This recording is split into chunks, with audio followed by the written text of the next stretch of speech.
No, I'll sit up. Okay. I'll sit up. Okay. Should we get rid of this chair? I would think, Ulf, this chair.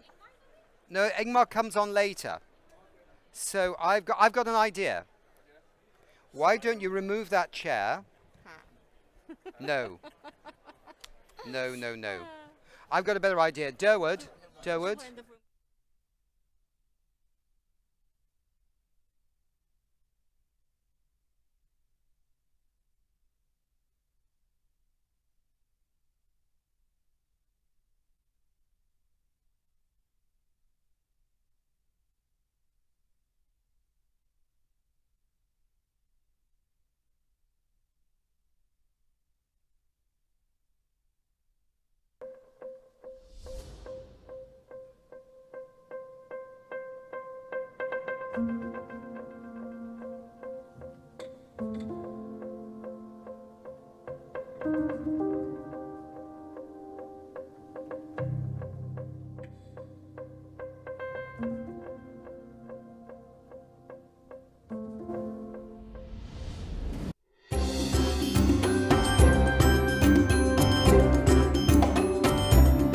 We look forward to continue our actions and forge partnerships on methane mitigation.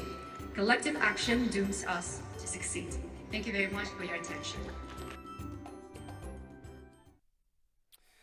Great. Welcome back to COP29 in the UN Climate Conference, which is taking place here in Azerbaijan, in the city of Baku. Welcome to this special session on methane and non-CO2 gases generally. We want to celebrate yesterday that the United States, the People's Republic of China, Azerbaijan convened a really big meeting to accelerate actions to cut emissions of methane and other non-carbon dioxide greenhouse gases, often also called together super-pollutants. We just saw a short clip, by the way, of that meeting yesterday, and there was a lot of really positive energy in the room, absolutely for sure, among governments and others. Today, with several wonderful guests, we will look at the other half of warming as this show is being billed and what it could do for humanity in terms of stepped up climate action, slowing down warming, improving public health, and boosting food security. These substances briefly include methane, as mentioned, nitrous oxide, fluorinated gases like HFCs, hydrofluorocarbons, that's a mouthful, and tropospheric ozone, which is also a mouthful as well, but it's complex stuff, but it's very important, ladies and gentlemen, and I know our guests here can make it clear and simple for even a dummy like me. So, let's get started. First up, I'm really pleased to welcome Rick Duke. He's the Deputy Special Envoy for Climate at the US State Department. Rick, it's great to see you back. We saw you in New York at the We Don't Have Time New York Climate Week show, which was a great pleasure. So thank you so much. As you know, we're having a daily methane show, Rick, about super pollutants generally as well here at COP29, because I think we've got it that namely, this is a significant part of current global warming, right? I think we understand this as a responsible media organization. That's why we're doing it. We also know this may be the fastest way to reduce emissions that can immediately slow that warming with multiple benefits. Fair enough. So I really want to hear your perspective on this, right? I mean, how did the US come to this position in the sense of believing that this was a good pathway forward? And also, can you tell us about the conference yesterday and what you heard that really inspired you, in a sense, to go on with this work? Yeah.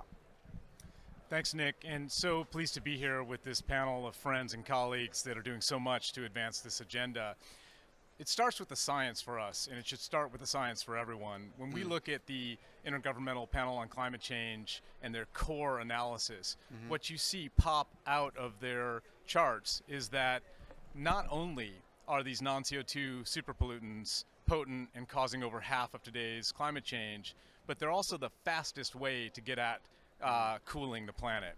There is no comparison. When you look at the speed of cooling benefit that you can get from energy transition, halting and reversing deforestation, and cutting non-CO2 superpollutants, really, by a mile, the non-CO2 superpollution is the fast mitigation option. So we saw that there was good sustained attention and necessary attention on energy transition, on the tropical deforestation agenda, and we're doing everything we can on those as well. But we saw a gap in terms of the global profile and attention on these non-CO2 superpollutants, and so we stepped up with partners to address it. And I should just say that that journey has been really rewarding. I have had the privilege to co-chair the board for the Climate and Clean Air Coalition, and back in 2021, they did a global methane assessment.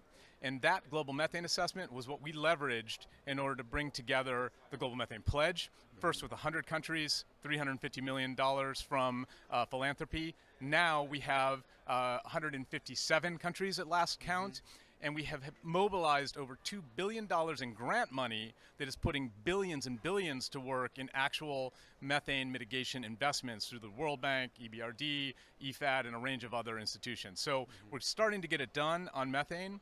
And we'll talk at some point, I hope, in this session about how CCAC has done it again with a global N2O assessment released here that is now putting that forgotten greenhouse gas higher on the agenda so that we can begin to tackle it in a serious way and cut those superpollutant emissions as well. So we have to do it all in parallel, and we have to do these non-CO2 greenhouse gas emissions actions as quickly as possible, because it's the only climate emergency brake that we can really pull over the next 20 to 30 years to reduce warming right now and its costs right now.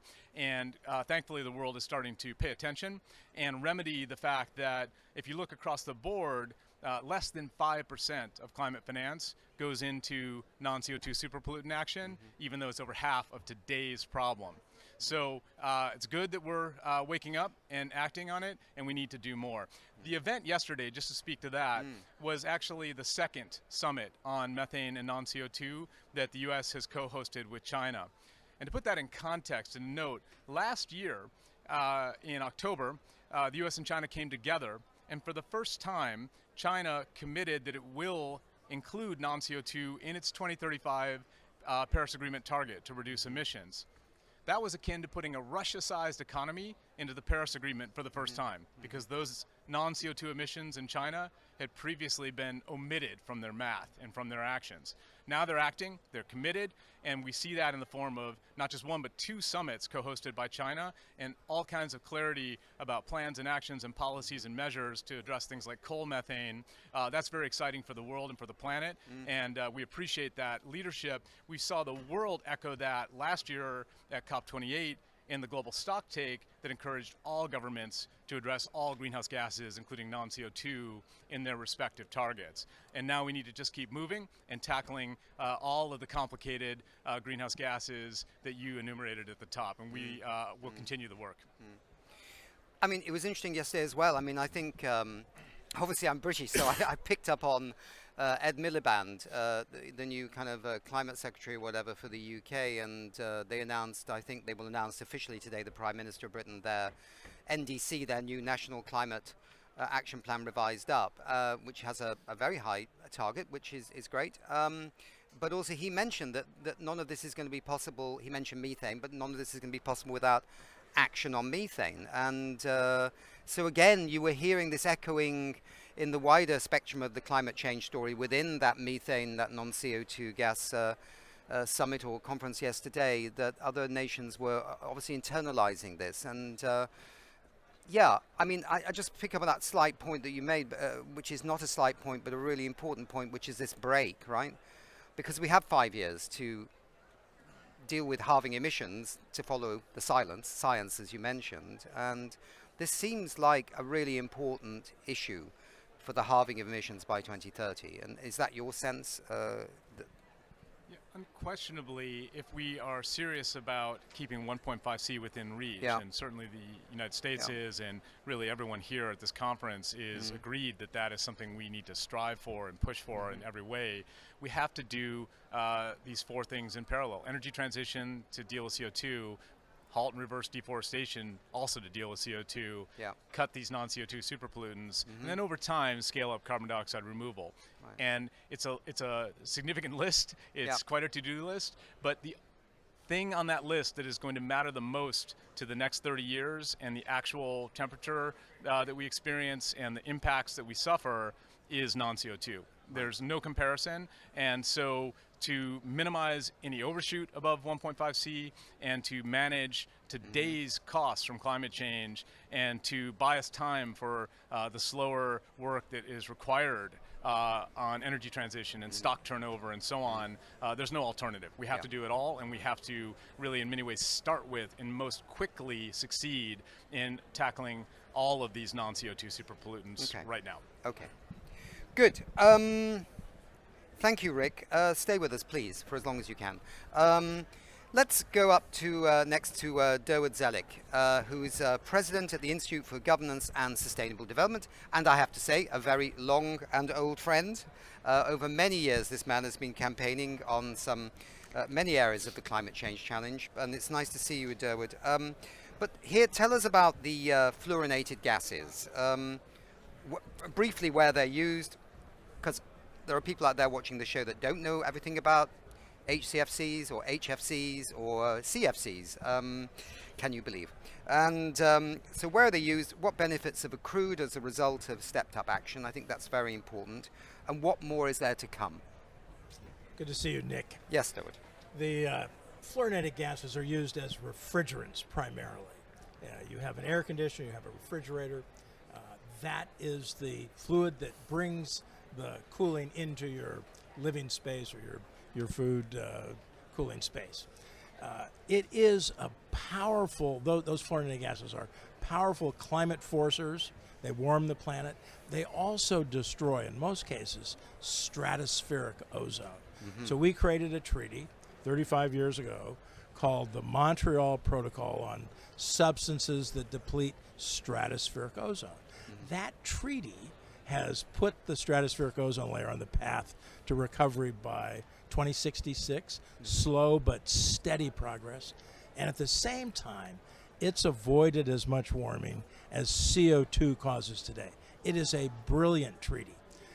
2016, the world came together in Kigali to do an amendment to that treaty to take out the HFC fluorinated gases and to avoid up to 0.5 degree Celsius of future warming. That is a huge bite out of the problem. And it's being done under a treaty that is a mandatory treaty. So great to have that first big victory for the super climate pollutants, setting the stage for us to move on to methane and nitrous oxide. So, but we should keep in mind that Montreal succeeded in part because it's a mandatory treaty.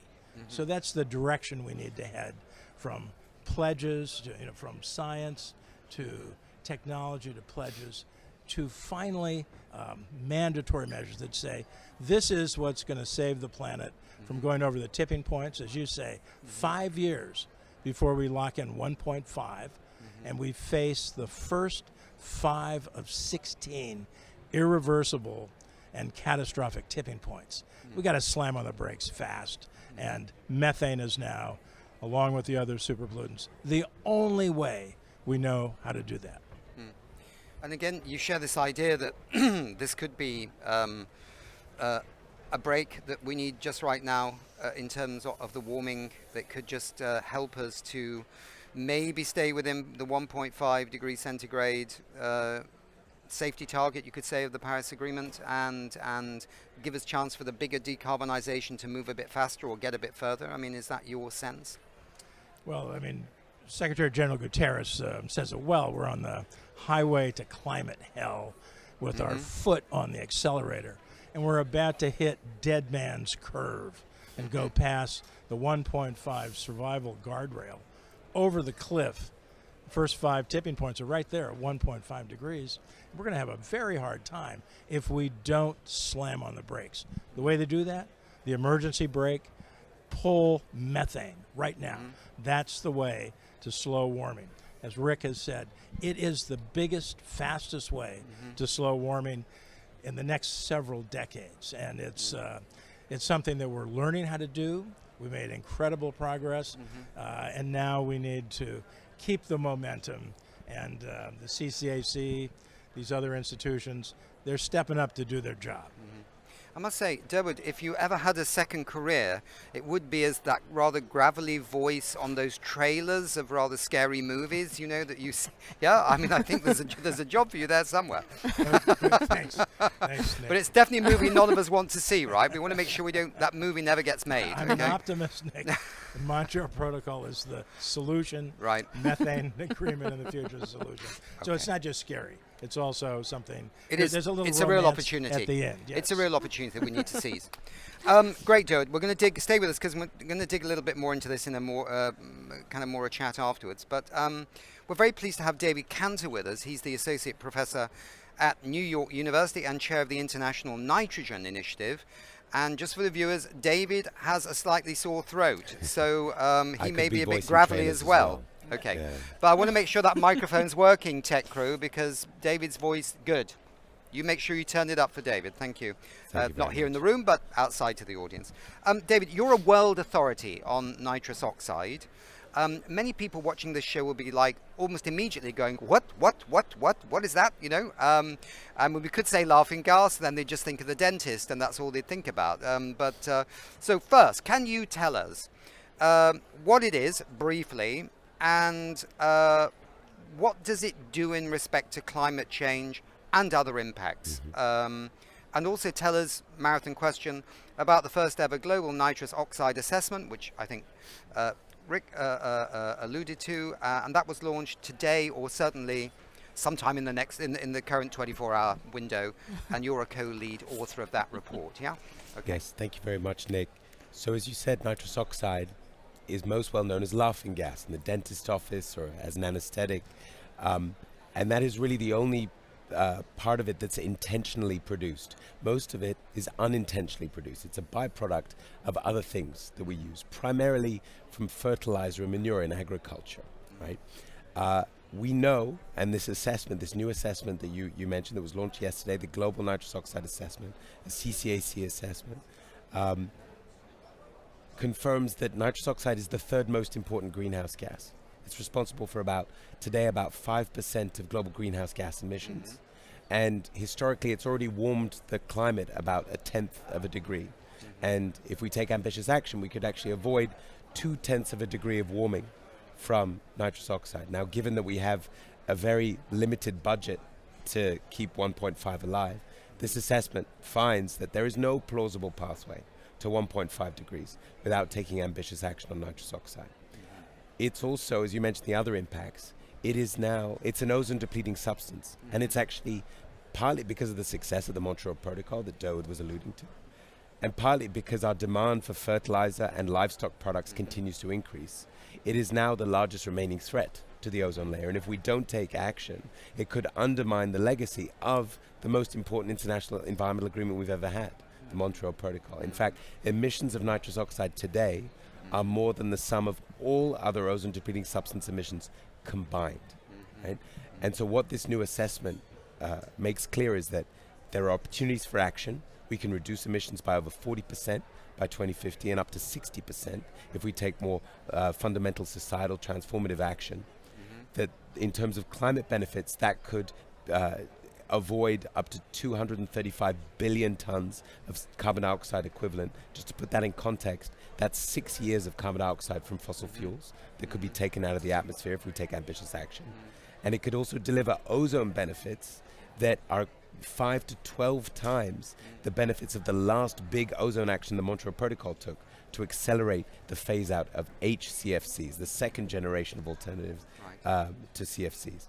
And the last thing I'll say on this is that for now is nitrous oxide is part of the broader nitrogen cycle, which fuels life, but is also contributes to a whole myriad of environmental impacts. It makes air quality worse, water quality worse, biodiversity. So if we take an integrated approach to nitrous oxide, it could deliver massive co-benefits. And we quantify in this assessment that if you take an integrated action on nitrous oxide, you could avoid up to 20 million premature deaths from air pollution.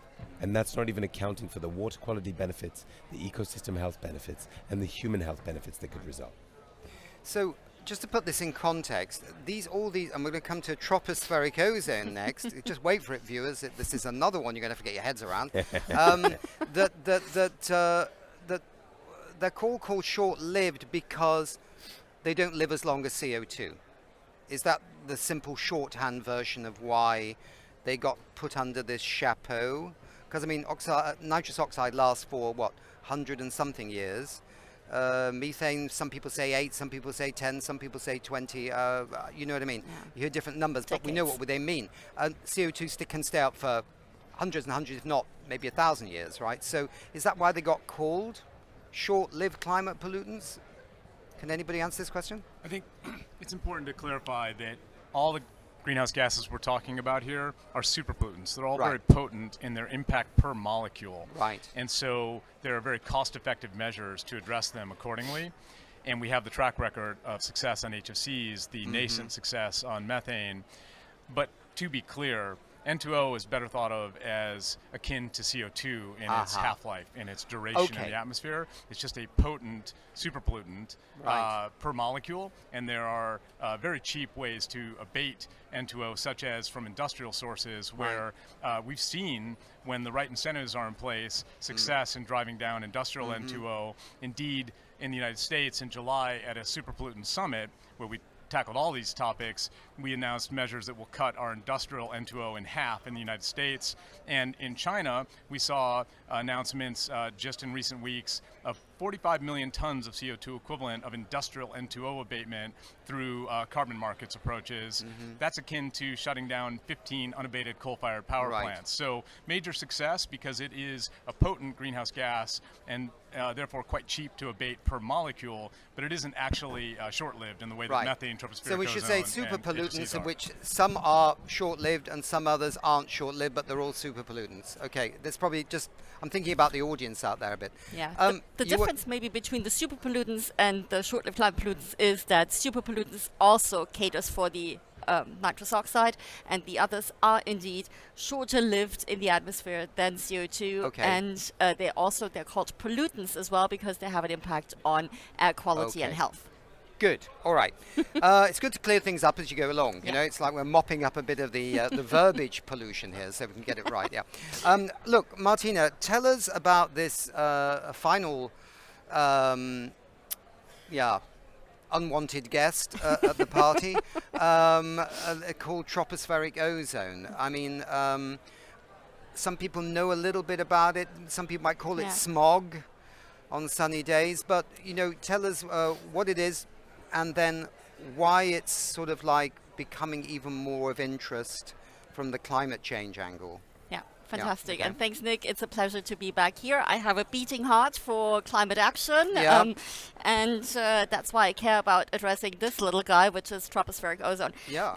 Anyway, so tropospheric ozone is a very powerful greenhouse gas. It's responsible for about 10% of today's warming.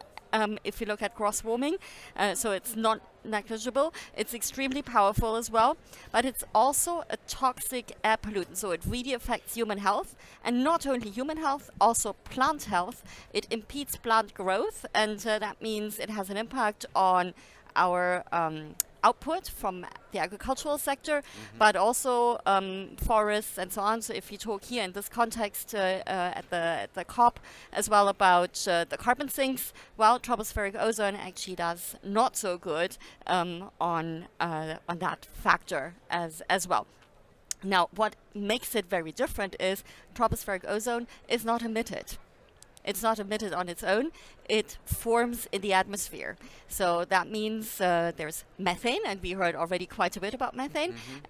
It's a chemical reaction between methane against a pollution background. So that's volatile organic compounds, carbon monoxide, just to throw a few more things Stuff into coming out of the cars and atmosphere. trucks and Exactly, industry and cars all and kinds trucks of and places, industry, yeah. Okay. indeed. And it's a chemical reaction induced by sunlight. And that's when you were saying, well, on sunny days, yes, it's worse because there's this reaction, and it's photochemical smog in a way, so you can see it. It's these brown clouds that hang over cities often enough. And because it is not emitted, the only way to address it is to address the precursors. So again, back to good old air pollution and also methane action. And that means also the climate, in the climate context, it's not covered by the Paris Agreement. And that means quite a bit of it is, quite a bit of warming is unaddressed because of it not being covered. It doesn't go into the NDCs because it wasn't sort of part of the original basket. Interesting. So when I look at this picture emerging here, there's kind of interrelationships in quite a lot of these gases, right? I mean, in the end, picking them off one by one is one choice. The other thing is a kind of more a systems change because there's a lot of interrelationships going on here. Let me ask the first question, so we can just have a chat about this. I mean, okay, I've got the question written down, and I think it's worth maybe asking it. So, do you think, and anyone can jump here at any moment in time, do you think action on all these super pollutants has or is reaching a level of maturity such that it is now actually getting baked into not only global awareness, but baked into global action? But, you know, we have the shifting sands of politics, right? In all parts of the world, politics change. People come and go, right? But is it so embedded now that you think no matter what happens with the shifting tides of politics, if I can put it that way, that it can continue on and deliver on its promise, either its promise being the super pollutant individually or their promise, the super pollutants collectively? All right. I'll start at some risk. I think it is a bit case by case, but I want to make one cross-cutting point first, which is that the energy transition itself is going to yield multiple benefits that will help with this agenda on superpollutants. So for example, energy transition will eliminate some NOx pollution, and with that some N2O pollution, and that NOx reduction will help with the tropospheric ozone problem as well as with the N2O problem. So also energy transition will eliminate the fossil methane emissions that are part of the methane problem. So energy transition is a imperative both to stabilize long-term climate by eliminating that CO2, but also will help immensely across the key superpollutant problems. But we can't wait for that. We've got to act on these climate emergency brake non-CO2 elements in their own right. And we also have to act well beyond the fossil energy sector, including in the agriculture sector, certain elements of industry, et cetera. And so to do that, I do think we need a case-by-case approach, a gas-by-gas approach, and we do need to institutionalize this work to make sure that it endures and persists across different political ups and downs. Let me say that when you look at HFCs, it is an extraordinary success story at every level. And an example of that is that the United States Senate, not known for its bipartisanship, ratified the Kigali Amendment to the Montreal Protocol to address these hydrofluorocarbons that I had the privilege to help fight for back in 2016 in the Obama-Biden days. And it ratified that by, it requires a 2/3 majority. So it was a strongly bipartisan vote to, backed by U.S. industry and backed by Republicans and Democrats in the U.S. Senate to ratify that treaty, which, as Durwood has noted, is a proper treaty that addresses it decisively, including with enforcement measures and the whole 9 yards, as we say. So on HFCs, we're getting it done. It's clearly happening. It's institutionalized and it's inspirational. I think on methane, what we're starting to see, my amazing team talks about methanizing institutions, which is to say getting methane-related action and thinking into the bloodstream of these institutions so that it is part and parcel of what they do when they're tackling the agriculture sector, for example. And we're seeing that happen as well.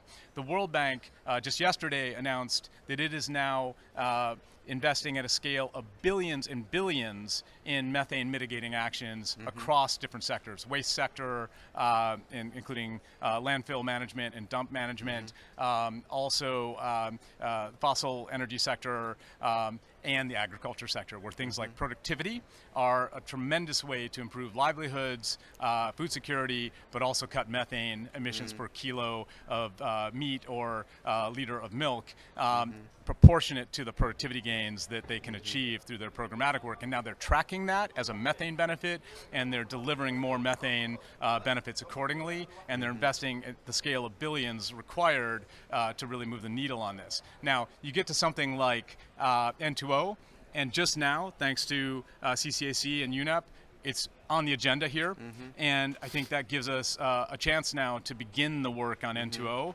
but candidly, we've just begun that work in a serious way. So we've got to get at the low-hanging fruit of industrial N2O right away. We're starting to do that through carbon markets and voluntary mechanisms. We need standards ultimately as well. And then we've got to be creative on how to engage and encourage efficient fertilizer utilization in the agriculture sector over time, how to work with farmers and communities to make sure that we're getting maximum yield per unit of fertilizer applied, and we're not over-applying fertilizer. So that means better policies, such as supporting farmers that are understandably afraid that if they don't put enough fertilizer on, the weather might hit them in a certain way, and they might have a shortfall of yield, which is catastrophic economically. So can we provide a risk guarantee that allows them to put what they know is probably the right amount of fertilizer, don't over-apply it, and be backstopped if the weather hits them in an unexpected way and hits their yields?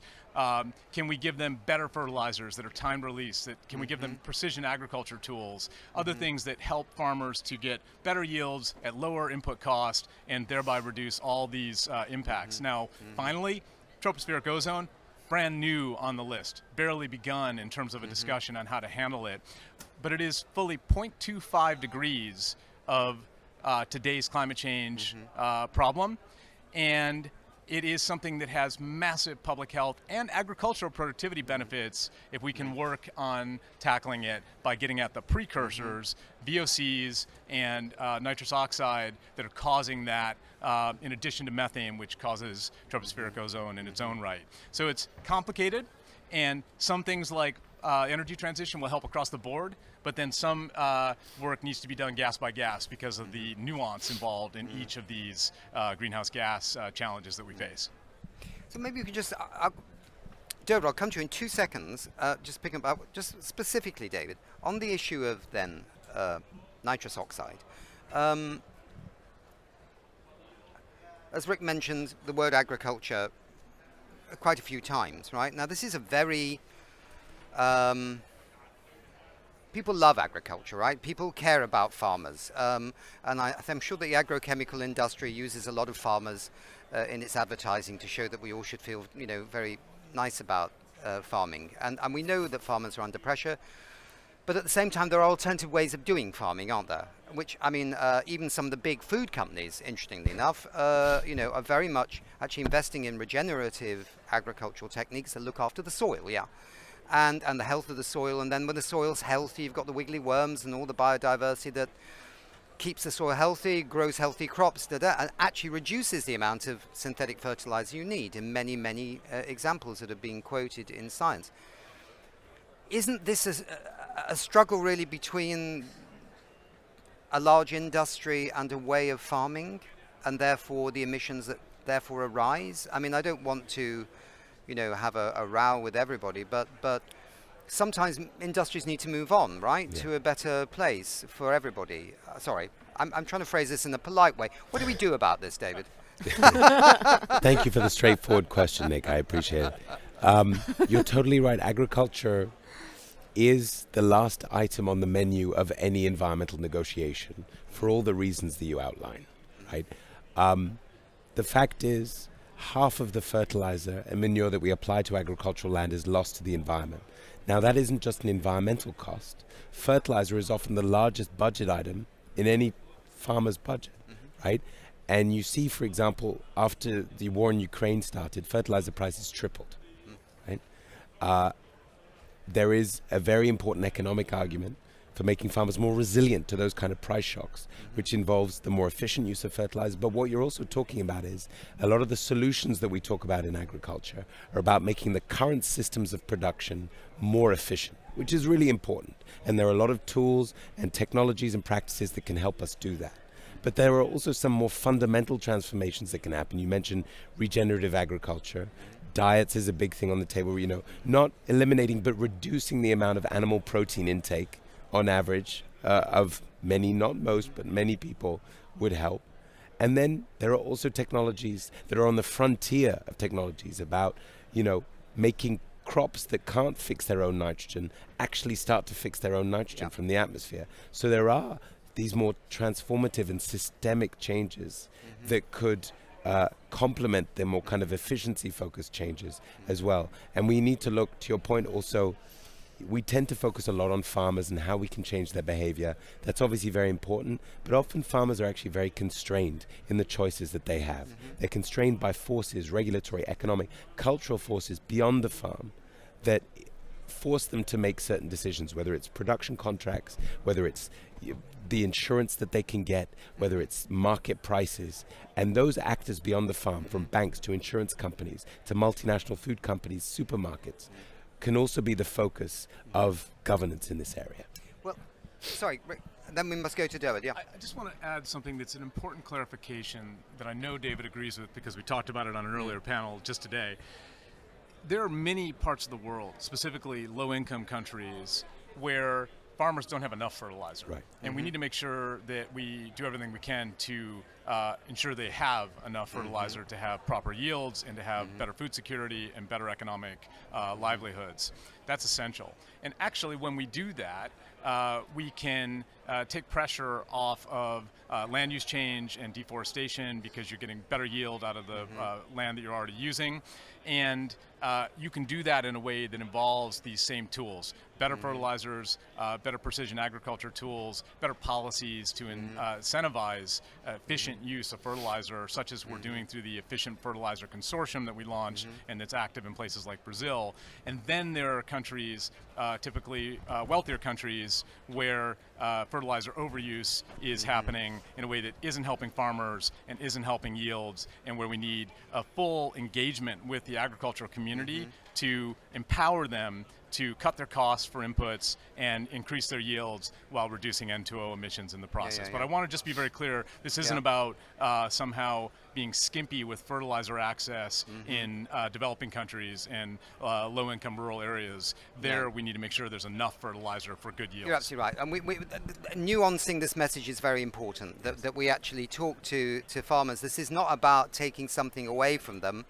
It's about giving something to them that's better and more long-term and more durable than perhaps this current setup. And this is always the problem with the environment. Some people think something's being taken away from them, but you have to talk about what they're going to get back in return. And this is very, very important indeed.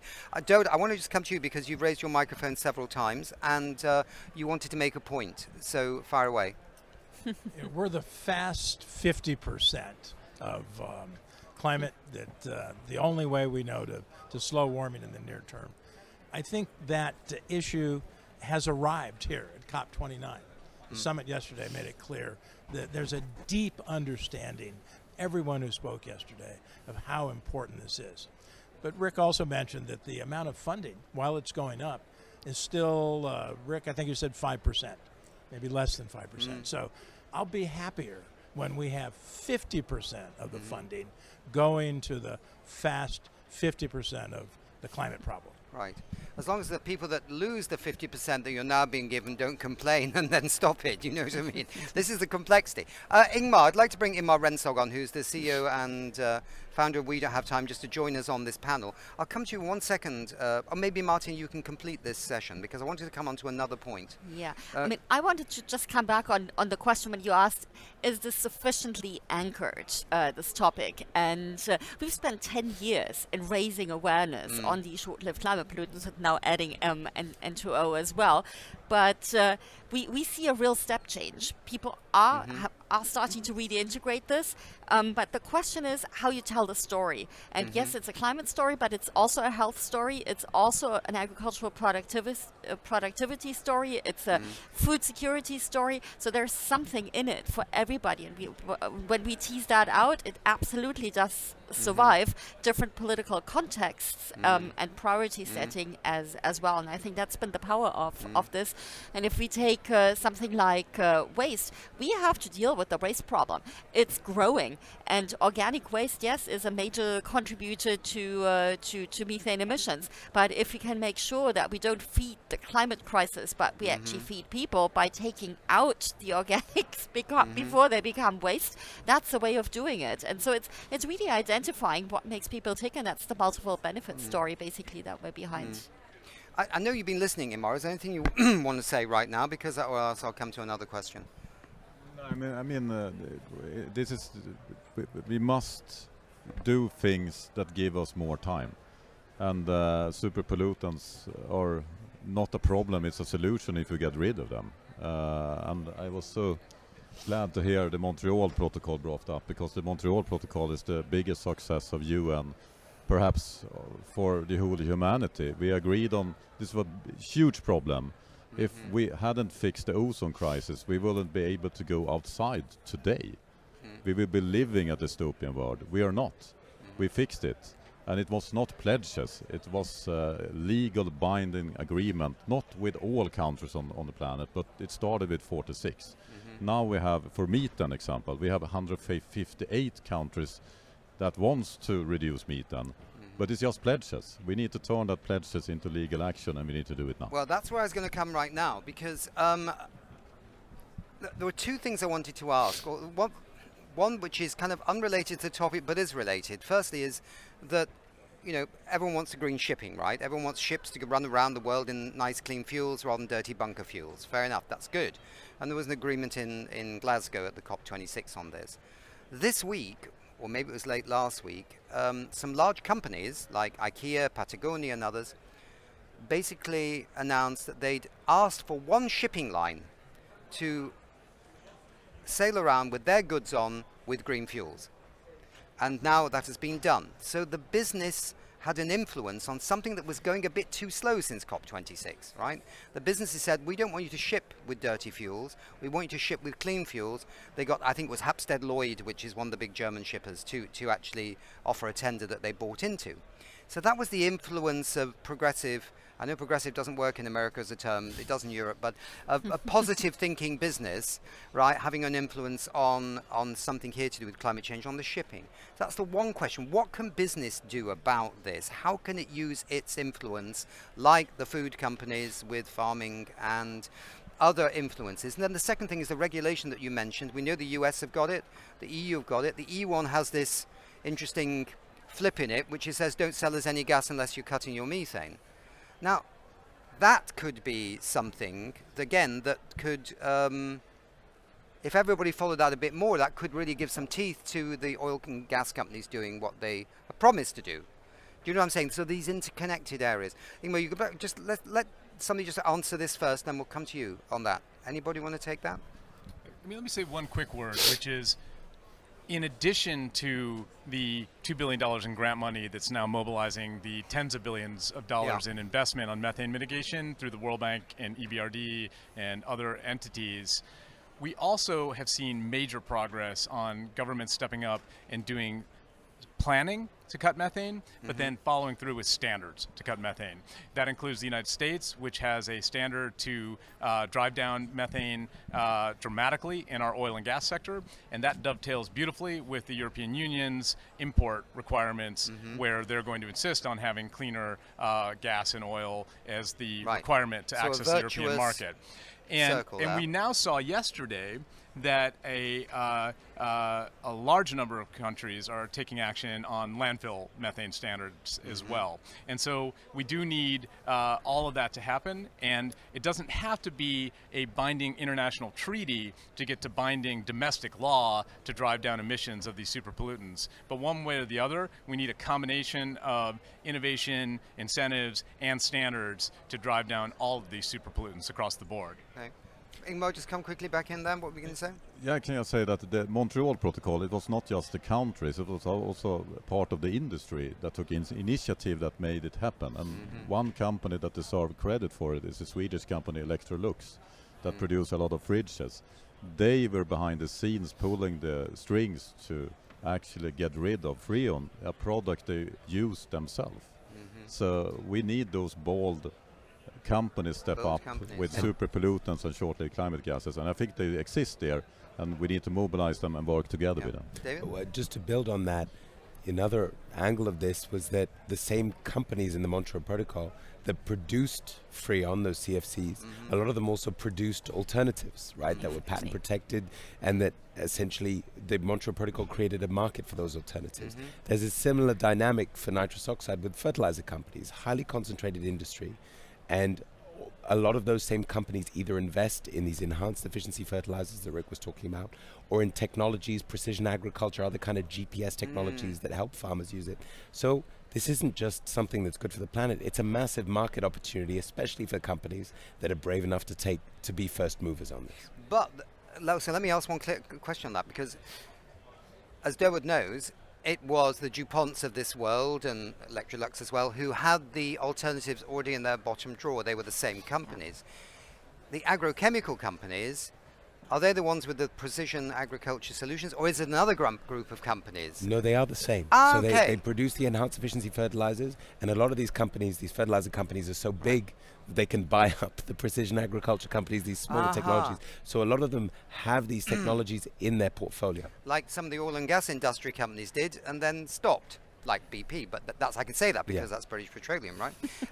Okay, interesting. That's an interesting angle on that question, because it cannot just be the governments trying hard, can it? It has to be the business sector. I mean, the government can set the conditions, but the business sector has to move forward, and there have to be those incentives as well and those innovations.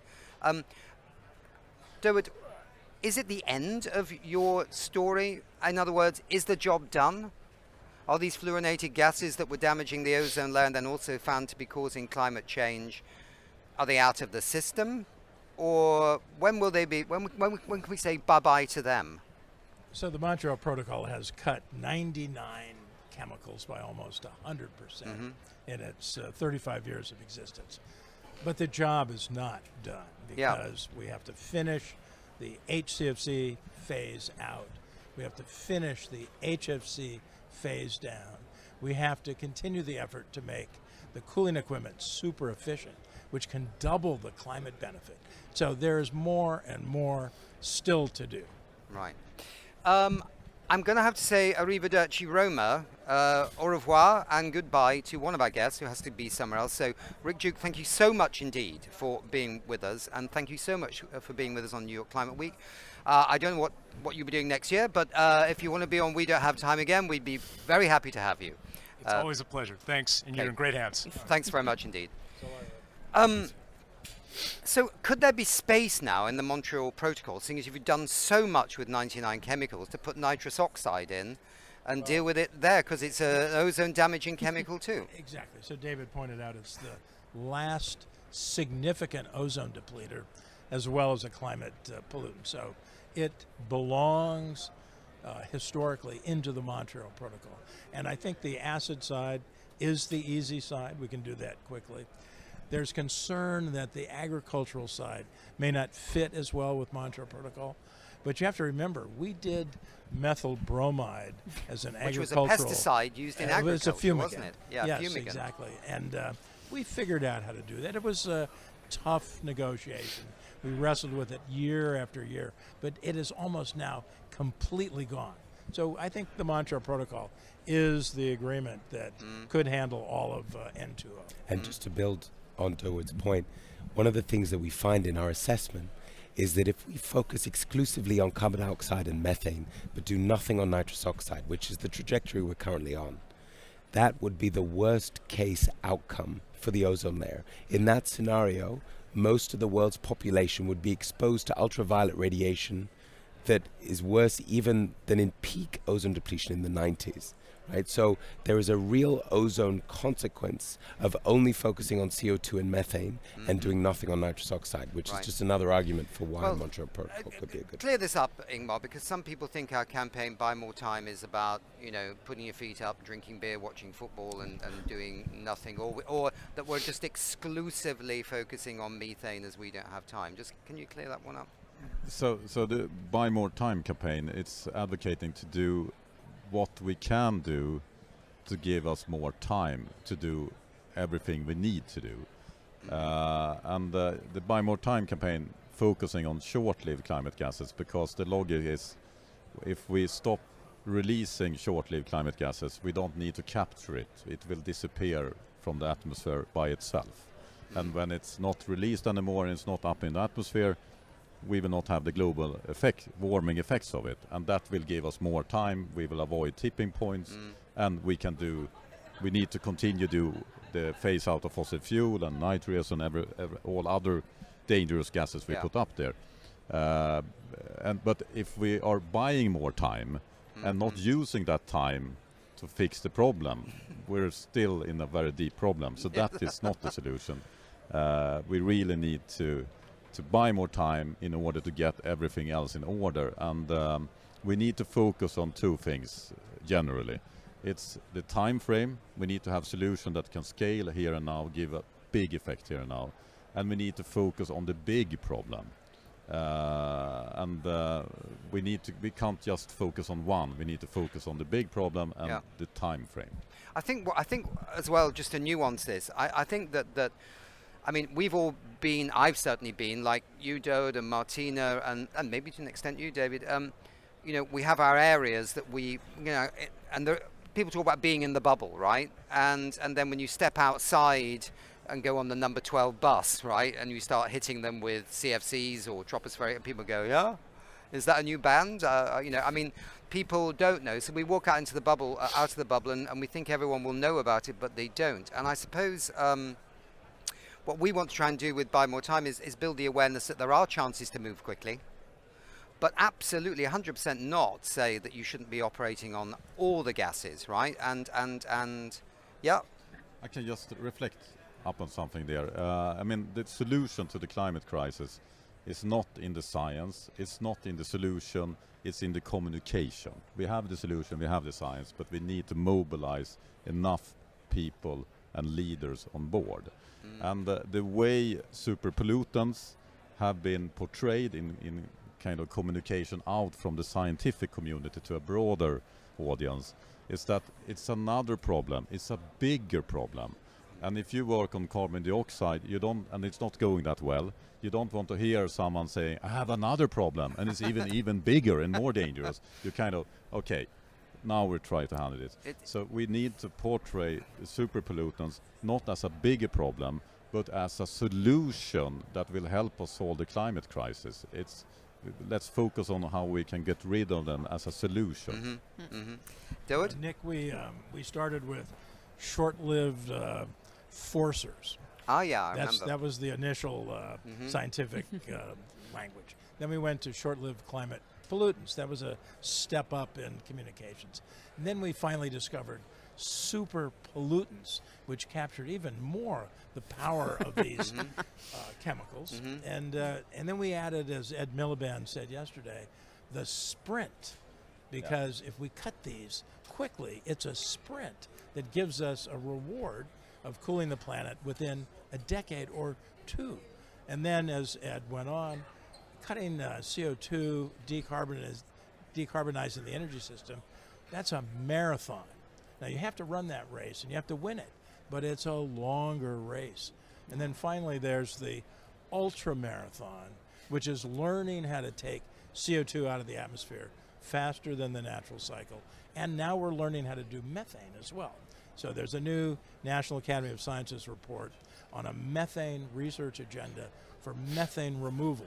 We can learn how to pull it out even faster than the natural cycle. So we're getting better with our communications, and now that we've hooked up with you, I think we're going to get even better. But just one sec, Mark. One sec. Martina, can you comment? David, I want to come back to you just a second. Right.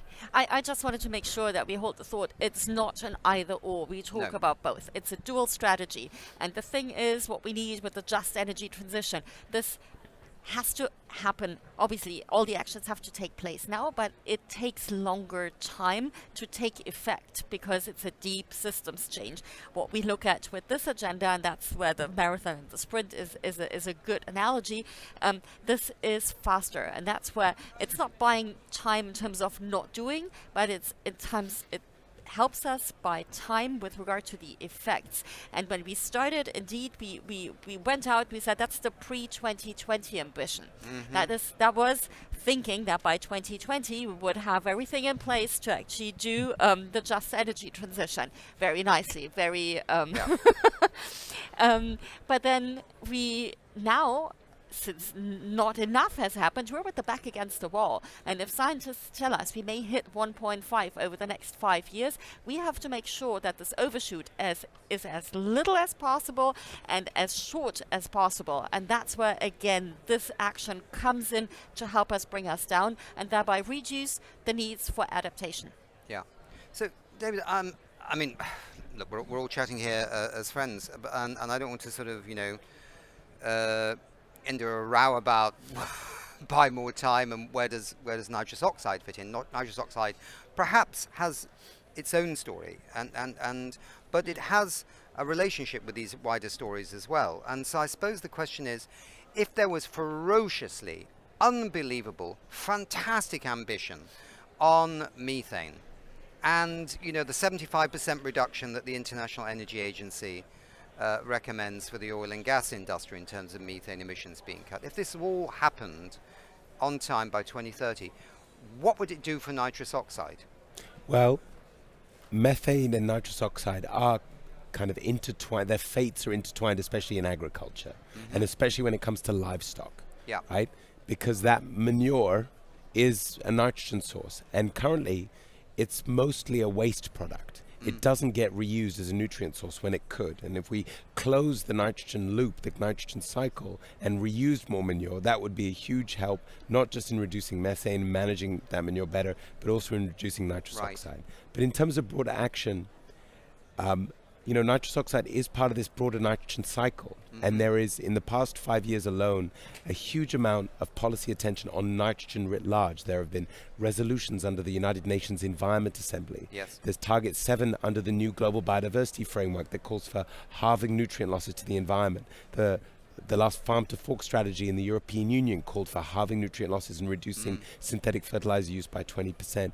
There's the UN Air Pollution Convention that focuses on ammonia and NOx. And I mention all that because if we do that the right way, if we manage nitrogen the right way, you get these nitrous oxide reductions. And I think one really important avenue could be the Montreal Protocol for reducing nitrous oxide that could then deliver these massive co-benefits that in most studies show those co-benefits for air, water, biodiversity, human health vastly outweigh the even very big climate and ozone benefits. Right. Good. And that reminds us all that what's happening at the UNFCCC is important, but there are other fora around the world where these issues are also being addressed, and they need to understand the meaning of buy more time, and buy more time could also help with the nitrous oxide story. So in fact, we've got a virtuous circle here, which works very nicely, actually, I think.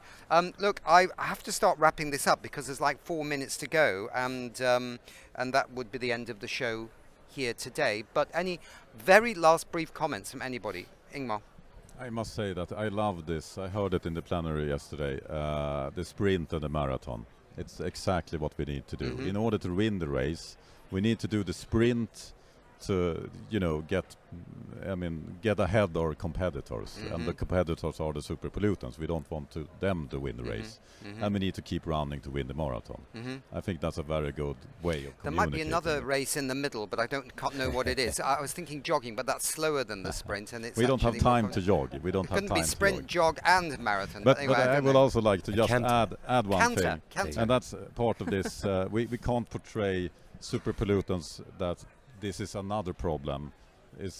We should portray it as a solution, not only when we communicate it, but also when we are fixing the problem. If you take farmers, for example, they live on very low margin. They can't afford those solutions. So we need to have fund paying those that are fixing the problem to make money out of it. So instead of saying that it's the farmer's fault with a lot of super pollutant emission, we should say that farmers can help us save the planet by fixing it, and we will pay them for it. So we need to funnel the money, and I think there's a lot of money in one industry, fossil fuel industry. I think they can maybe pay for this and still be a profitable industry. Oh, everyone would love them for doing that, yeah. Durwood, you quickly, yeah? Well, if you ever get up on the side of the bed of climate despair, you need to think about the Montreal Protocol and what it's done to save the planet so far, both with protecting stratospheric ozone and avoiding more warming than CO2 causes today, on course to avoid 2.5 degrees of warming Celsius by the end of the century. So that is our inspiration for solving all of the super pollutant challenge. Good. Martina? On the Montreal Protocol, because we said it's super successful, everybody looked at it, and Durwood, you're right. I mean, that we had binding targets was one thing, but there's a whole support mechanism that exists under the Montreal Protocol. It's someone's job. There's ozone units in governments, so that's part of the scaffolding. There's a technology and economic assessment panel that actually tells the story about the solutions, puts the word out, and also looks at how can they actually be scaled up, what financing is needed. And then there is something that's called the multilateral fund, which is what the countries tap into to help get it financed. And I think it's that ecosystem that we need to look at. So even if we stop short of something mandatory, because that's hard to negotiate, we need to put into place all these steps that made the Montreal Protocol a success. And those are perfectly doable. Right. Without negotiation. Good. And okay, I'm great we can find some consensus somewhere on buy more time and nitrous oxides. And you know, just to emphasize, a lot of this action has happened very recently. Right? The Global Methane Pledge was 3 years ago. This Global Nitrous Oxide Assessment came out yesterday. The Kigali Amendment was in 2016. We have proven examples of quick action that can deliver real benefits. And I think, you know, to be in this field, you need to be pathologically optimistic. But there are real concrete reasons to be so. And the super pollutants are a great example. Well, I'd love to, yes, and we're going to have a wrap up now, but I'd say to my dear friend Durwood, I never get out of bed on the climate despair side. I get out on the climate positive side on both sides of the bed, and sometimes if I have a bit too much, I roll out of the bed, but it's always with a positive impact. So thank you very much indeed. Also great that Rick Duke could be here from the US State Department. I think this was a good conversation, and I hope the audience enjoyed it and understands a lot more about these super pollutants. And even though we're putting on an emphasis on methane this week, we are also cognizant of the others too. So thank you very much indeed for being with us. Thank you, Nick. Thank you, Nick. Thank you.